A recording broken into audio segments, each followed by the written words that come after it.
Hello and welcome back to my channel. I'm Maren. This is Arya. She's a cat. Today I wanted to talk about something that I think is on everybody's mind, especially in the arts, especially as writers, AI.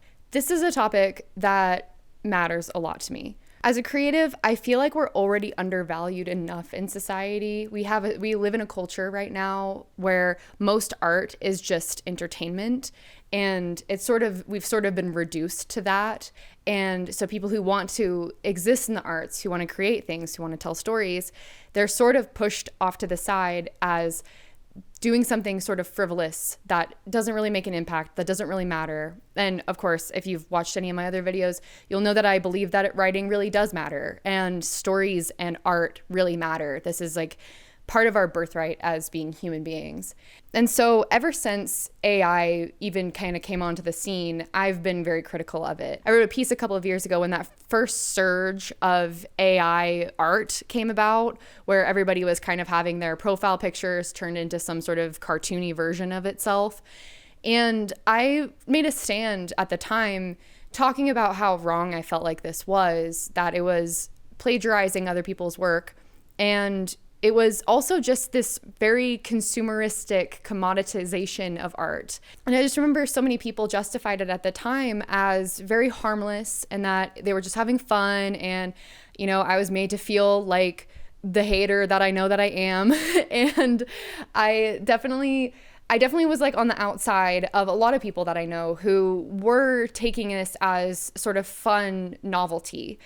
For me, though, I really did at the time, and I still feel this way today, I see this as a very pernicious extension of problems that we already have within our culture. AI has the ability to just accelerate those problems. You know, if you just exist on the internet or just in life in general, we're constantly being sold this bill of goods with regards to AI. I find it very dystopian the way that these ads are presented to us. You know, I got one today that was like this parent, that like a father being like, my kid my kid is being a picky eater. What do I do, Gemini? And Gemini says, oh, your kid likes it when you make the food into a fun face.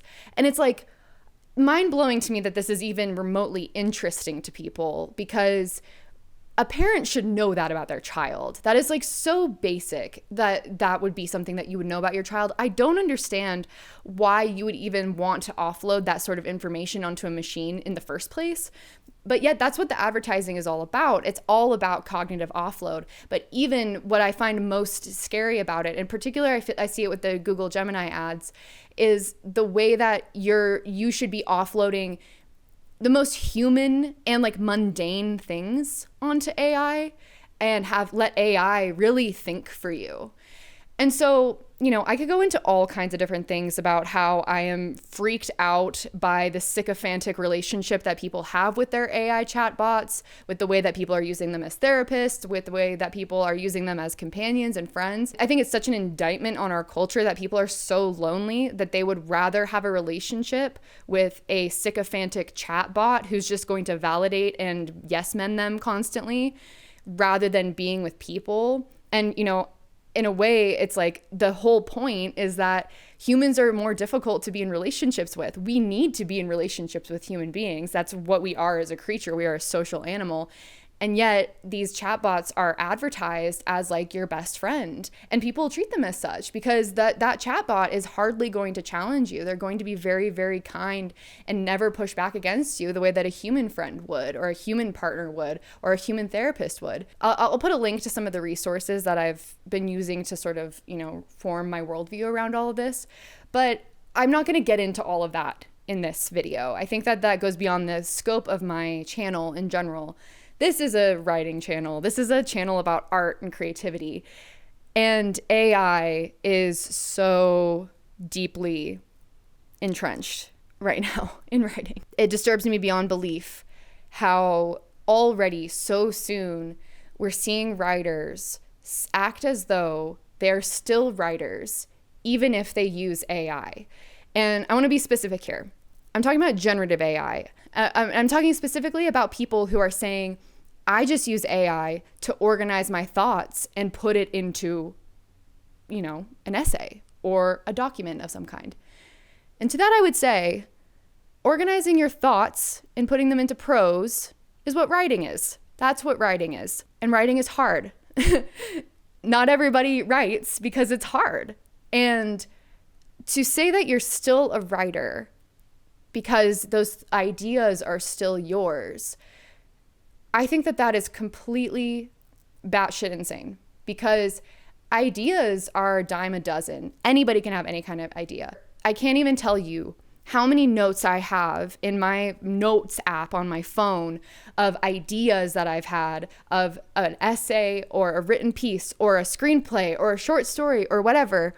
And those ideas, I don't get to call them my own until I turn them into something with my flesh and blood and sweat and tears. You know what I mean? If I were to use AI to organize my thoughts in the messy documents that I have of, for instance, this essay that I've been trying to write for the past months. There's multiple essays that I've been working on for months that I just can't seem to wrap my head around, that I'm just struggling to wrap my head around. I'm bringing together all of these different books to try to make an essay that's worth anyone reading. I'm trying to set out a theory that I have about the nature of our civilization through my own mind and through my ability to write comprehensively. And I could easily, if I wanted to, shove those ideas into ChatGPT and publish whatever it came up with. And would that make me a writer? No. I would hope that anybody who knows me would call me out on that and be like, what are you talking about? You do not get to call yourself a writer and use ChatGPT to organize your ideas. I find that idea baffling. And part of the reason why I wanted to make this video is because I recently saw an essay from someone who's become very, very popular on Substack. She full on, in a very defensive post, said, it's my party, I'll use AI if I want to, and called anybody who would dare call her out on this just jealous, moralizing Puritans. And she seemed very, very self-righteous, and the idea that there is no rational objection to AI, in particular in writing, and that you are just shooting yourself in the foot because you're refusing to use all available tools. And to that, I just feel like if you know anything about human history, you know that there have been moratoriums on technologies, and we've decided as a culture, as a species, to not do certain things, to not use certain things for a reason. There's a reason we haven't had a nuclear fallout yet. It's because we didn't use all available tools. We as a society decided that it wasn't worth the cost. I mean, of course, we might end up having nuclear war. Who knows? I don't know what's going to happen, but the idea that we should just use all available tools, no matter what it is, no matter what the cost is to me preposterous. I don't think that we should operate under those pretenses. That's not the kind of world that I want to live in. I want to live in a world where people are extremely intentional with the way that they use technology, with the way that they use any tool. It's very important to me that we understand that being efficient, especially as an artist, especially as a writer, is not the most important thing. There are so many more important aspects of being a creative than just being able to do it quickly, pump out content as quickly as humanly possible, as quickly as machinely possible, actually. It's creativity is a nuanced, mysterious experience. And I just find it so baffling that so many people who want to call themselves writers want to bypass that entire process and still call themselves writers. And I'm not trying to be like a meanie about this. I just feel like very strongly that there is going to be this big boom and bust when it comes to AI. And actually, I really think that on the other side of all of this, there's going to be such a desire for real art. And I don't want to be the person who allowed my mind to be atrophied, my creativity to be atrophied by using these technologies and not considering what the cost is. I think that there's a weird blind spot that a lot of people have to things like AI, in the same way that there was a blind spot to social media. I give myself a little bit more of a pass because I was a teenager when social media became a thing. And even still, it's as an adult, I know that this is something that I shouldn't have just accepted as readily as I did when I was young. For me, AI is very similar in the sense that I don't know what it looks like on the other side of all of this. And so I would rather proceed with caution. And I'm generally a Luddite when it comes to a lot of different technologies. I'm very considerate of what technologies I allow into my life and what I don't, because I think that Luddism in the, real sense of the word, which is being wary of technologies that have the ability and the potential and also are built with the purpose of replacing people and replacing people's artistic crafts, replacing people's life ways, making people redundant. That's where I am with AI. I am certainly an AI Luddite because I don't want it to replace me. I think that human art and creativity is really important. And so it doesn't make sense for me to be a part of this sort of arms race of like, well, it's here, it's inevitable, just deal with it. You're going to just be left behind if you don't use it. It's like, yeah, that might be the case for a time. And then people are going to start being really, really weirded out and grossed out about how much AI has infiltrated their lives. People are going to be losing their jobs. This is going to have an effect on society at the level of the Industrial Revolution. That's what the people who are making this are saying, and also the people who are critical of it are saying. We don't know what's on the other side of this AI boom. And, I could go into so many different things, like the fact that it's environmentally destructive as hell, and it's only going to exacerbate so many of the things that we're doing to destroy the planet with our way of life. And I obviously am very passionate about this, as you can probably tell from my voice. This is something that is really important to me, and it just really bothers me that there are people who really want to defend this being used in the arts. And it goes beyond just the sort of, working class labor union kind of understanding of, people's jobs are going to be taken away. Like, this is already happening. People are already being laid off because of AI. People are already losing their way of life. And the fact that it came for the arts first, that's the thing that has always bothered me about it so much. We're not only using it for things that may actually be useful, we're using it for everything. It is going to accelerate and exacerbate problems in every niche known to man. And I just find it very important to draw a line. And so I am an abstinence only kind of person when it comes to AI. And some people might find that to be kind of naive or kind of silly, but for me, it's really, really important for me to maintain sovereignty over what I view to be the final hinterland of the world that we live in, which is our minds. I find it very, very important for me to feel very responsible to maintaining my own cognition, not offloading it onto machines, not allowing machines to think for me, not allowing myself to be sucked into a sort of sycophantic rabbit hole where I no longer know what is reality, which is happening to a lot of people with AI. Like, a lot of people are losing their minds with AI. And I think that it's like, come on, guys, we saw this happen with social media. It's happening with a much more accelerated trajectory from my perspective with AI. It seems like it's happening very rapidly, that people are going crazy. And I just think it's it doesn't hurt to be cautious. It doesn't hurt to be do I need to use this? Do I actually need the little bit of extra efficiency that this gives me? I think it's really important for us to ask those kinds of questions. They're value questions. They're related to how we perceive the world and how we understand our place in the world. And for me, I have made the decision that I do not need this technology and I'm not going to use it. But as an illustration, I did want to show the ways in which this AI technology is a very, very, very slippery slope.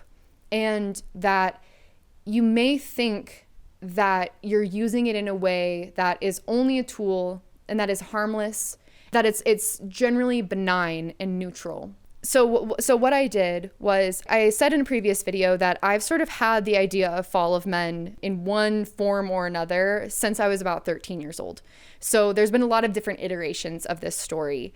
And the one that I came up with that is this version is very, very different than any of the previous versions. When I was in college, I wrote a manuscript called Beyond the Wall, which, even though it's so different than what Fall of Men is, it's I know that this was sort of the first iteration of this, the first iteration of me trying to write a story somewhat like this. And it's really not good. It's a very, very poorly executed story. I was taking creative writing classes and didn't know anything about craft, really, didn't know anything about story structure, didn't know anything about like the ways that story really functions and how to develop characters and how to make things feel compelling and make things feel like they're actually happening to real people rather than just these sort of like weird caricatures. And the whole beginning is just like a whole mess of exposition. It's very, very bad. It's very, very overdone. And, you know, it was pretty derivative of X-Men because I was super into X-Men at the time. And so it was like, it was just like a pretty generic, very badly done sort of sci-fi dystopian sort of story. It wasn't good.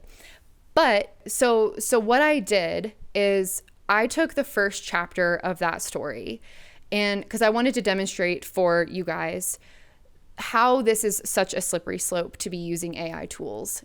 And in the rest of this video, I want to demonstrate why I think that this is a risk to you, the viewer, to consider using these, and how your creativity is more important than the output or the production of as much content as possible just because you can, just because that tool exists and that you should for some reason exploit it.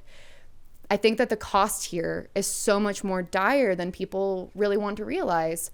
Okay, so as I was saying, I put the first chapter of my project that we can call Beyond the Wall. It's never going to be completed. It's kind of a ripoff of a bunch of different things. It's not really very interesting. So I'm not worried about ChatGPT having access to it. Well, to a degree, but you know, I did pop my ChatGPT cherry doing this exercise. So I hope that it's somewhat valuable. I'm going to put on the screen like what it said. I'm going to put a picture. I'm going to put like a thing here. That is what it said. And so as you can see, it's like pretty crazy how instantaneously it gives me all this feedback. Like it's literally within 1 second that it gives me all of this feedback. And the reality is like the feedback isn't terrible for the story, for what I asked for, which is just literally like give me feedback on this. It's giving like decent feedback.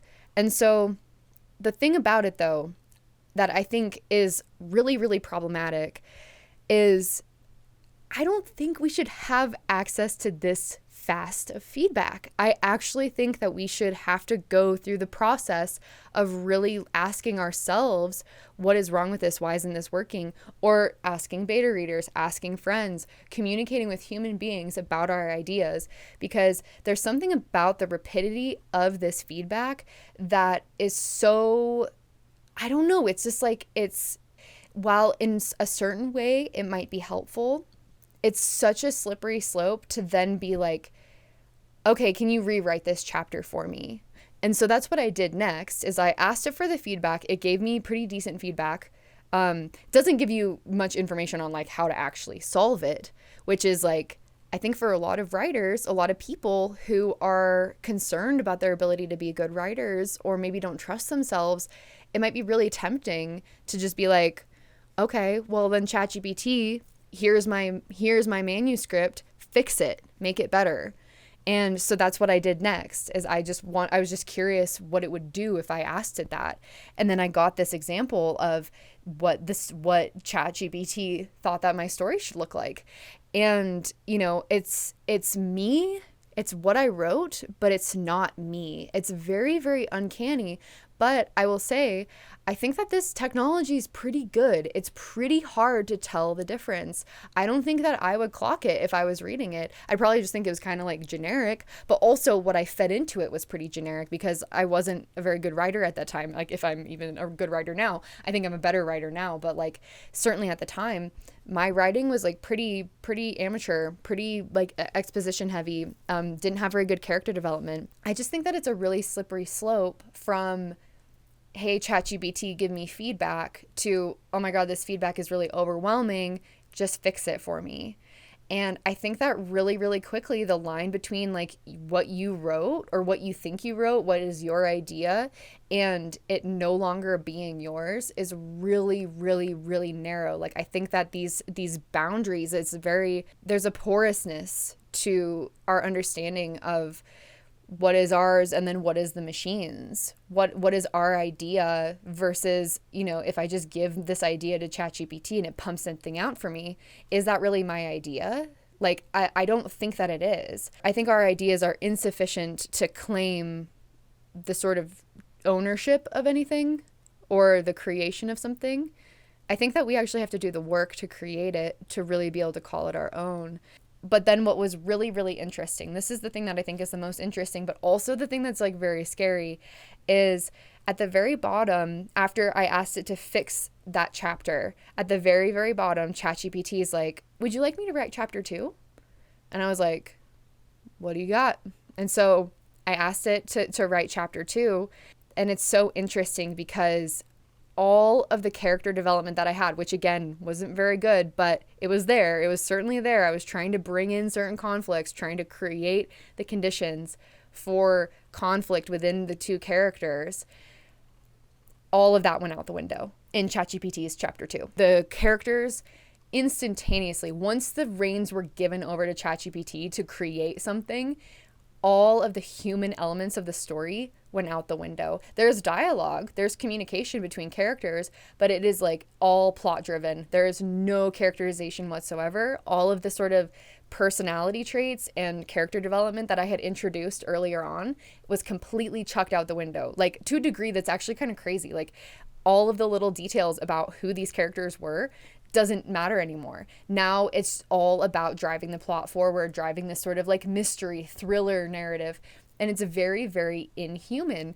And it got me thinking, like, I feel like this is so much of what we feel when we're like, oh, that was written by ChatGPT. We get this sense that it's like there's a lack of human touch to it. And I know that that sounds very like ephemeral, but I think the way that I want to understand it, or that I can understand it now, is it's like it becomes so much more about the plot and where's the plot going, and the characters are secondary to that, which isn't the way that we should write stories. Characters should be the first and foremost most important thing, because the reason why we care about stories is because people are in stories, and we care about people, and we are people, and we want to like understand ourselves better.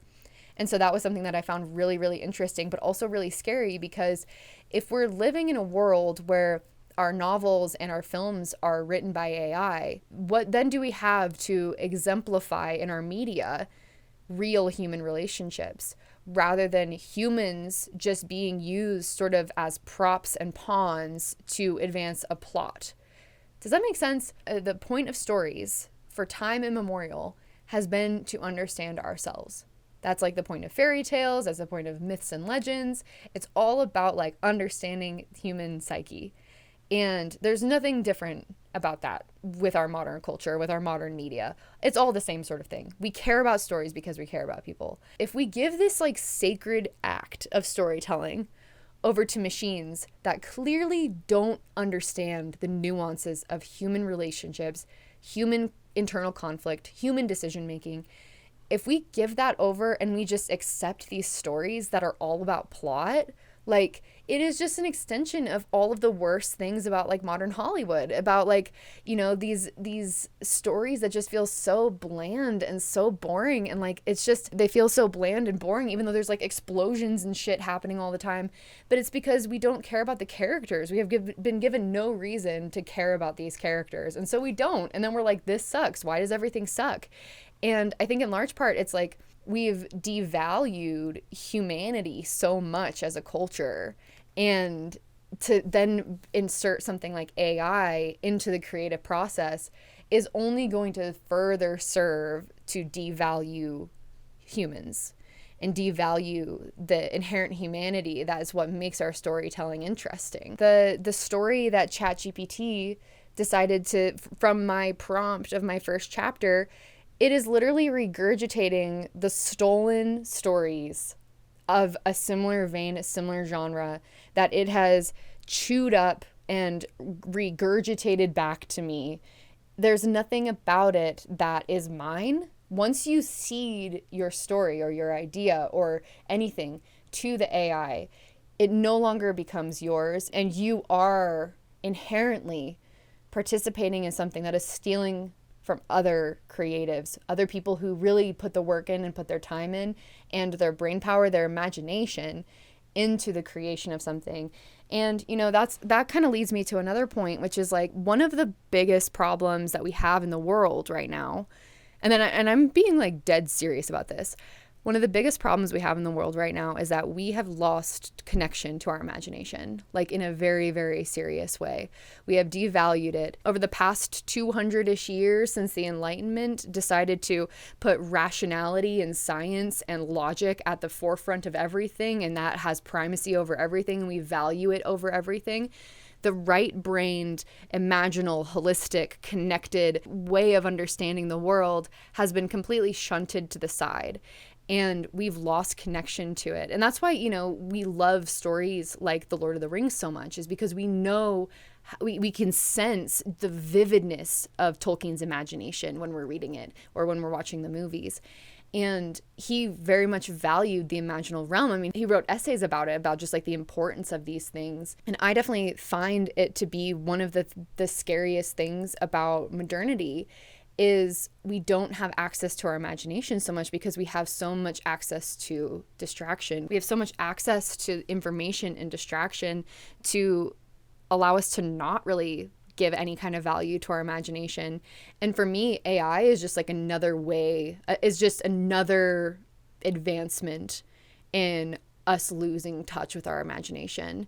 Because if you have an idea and then you can just be like, I have this like cursory idea, ChatGPT, like tell me a story, like finish this story for me. You're missing the opportunity to like literally go in to a different realm to excavate the materials in that world. That's what Tolkien called subcreation. You're going into this real world, the imaginal realm, and you're discovering what's there. And then you bring that boon back to the people. It's like, it's part of the sort of hero's journey is to like go into this different dimension and like bring back info for the people. Like that's what being a storyteller is.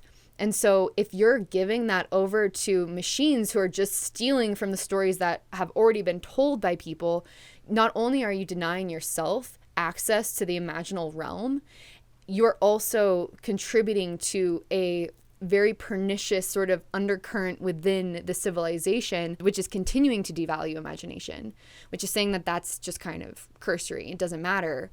But then also it's very much a commoditization of what storytelling is, because storytelling is a mysterious process.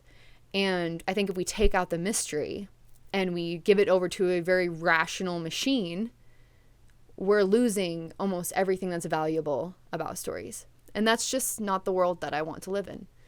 And so that's why I am pushing back against it. And that's why I'm writing my novel. And that's why I'm not using these tools at all.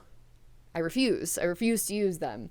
This is the first time, this is the very first time I've used ChatGPT was for the illustrations within this video to prove to you and to communicate with people that this is not something that we should be doing.